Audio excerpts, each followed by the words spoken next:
All right, good evening, everybody. It is Jay again. So, this is kind of a common question that I get asked is what kind of mulberry do I have by its leaves? And is it a male or female by looking at its leaves? And kind of want to do this video here because this is a really good example of how really your guess is as good as mine for a little while, because you have to more or less let these mature a little bit more and see what they are going to be, whether they are going to be a male or female, or whether they are going to be a white fruit or a red fruit or a purple black fruit.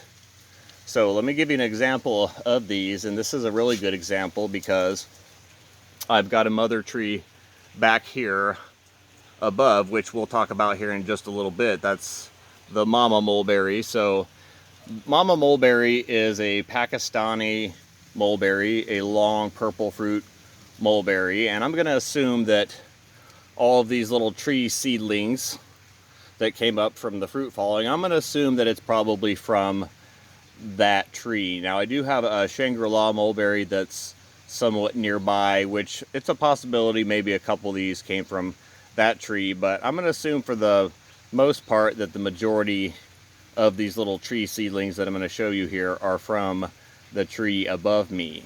And I will also say this, that they can also change leaf shapes. So they may kind of start with one leaf shape and they may end up with another leaf shape entirely as they mature. And even on one branch you can see that they'll have different shaped leaves. So looking at the leaf shape really kind of tells you absolutely nothing. But I'm going to go over a couple of these little common leaf shapes that you see here, and these are all growing in one pot, which all is a good and bad thing. I mean, what I'll end up doing is I'll end up pulling all these up when they go dormant, and I'm going to use these as root stock, which I'll tell you is basically the best root stock that you can use as a seedling mulberry root stock, because it's going to give you that nice big root system, whereas a cutting is never going to give you quite the same root system, but they also do become a large tree.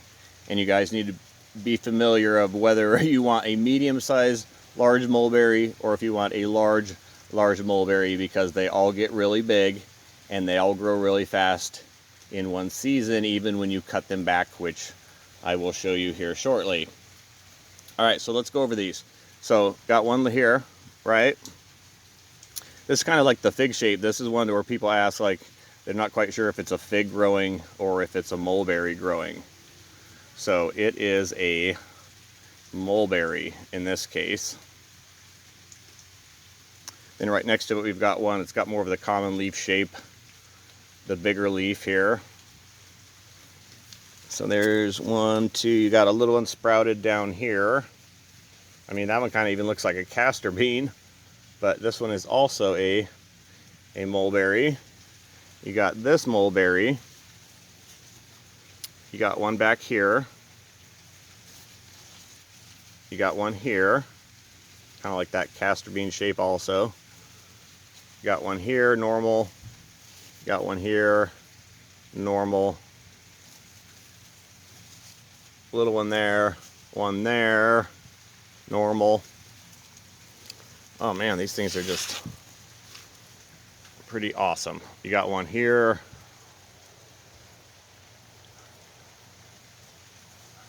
You got one here, and this is like the maple leaf, like the long maple leaf. I'll go around and show you this one.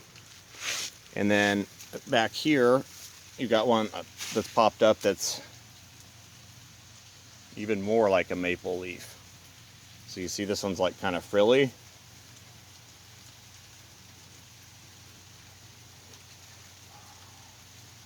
Looks like a whole bunch of other plants, but it is a mulberry. And then we come around here, and then there's this big one kind of poking out, and this one might be a Shangri-La, because this one's got the much bigger leaf on it, even as a little seedling. See that there? Come around here.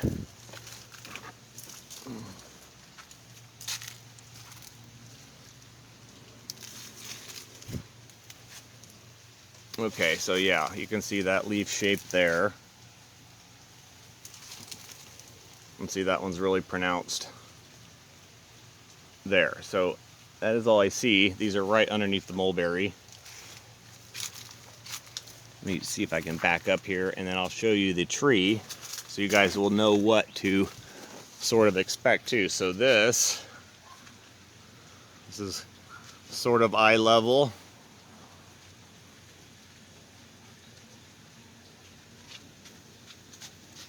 Start backing up here.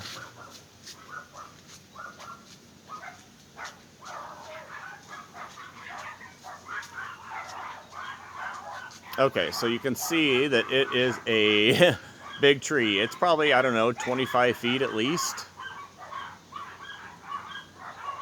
And it is a huge canopy tree for the afternoon shade for the plants that are behind it, because all the tropical plants are back over here. So this is what's creating all the shade for the tropical plants that are back here. So, I mean, I know people don't like to deal with them because they are a little bit of a larger tree, and I guess messy to some people is different than me because I really love the fruit of mulberries. But all of this growth is from this year. So we cut it back religiously, kind of to here every year, and we're more or less composting these whips that are like 20, 25 feet tall. So the tree completely regrows back every year again. And if you let it just kind of go berserk, I'm sure it would, you know, cover a much larger area. But this is just one of, man, I think I have like 15 mulberries now in the yard. And these are a larger fruit tree. And you see a lot of these downtown, like in the older areas, but nobody wants to plant these in like the outskirts really anymore, because they're such a big tree and, quote, messy. But I mean, like I said, they drop their berries and then that's nothing but love. And then they drop their leaves in the wintertime, and then that just becomes compost underneath the tree. And then it becomes a stick for about a month and a half. And then it comes back again with berries. All right, guys, so that is mulberries and leaf shapes, and how you really can't tell what they are by looking at the actual leaf shape. But the good thing about that is you can graft onto any of these if you're good at grafting.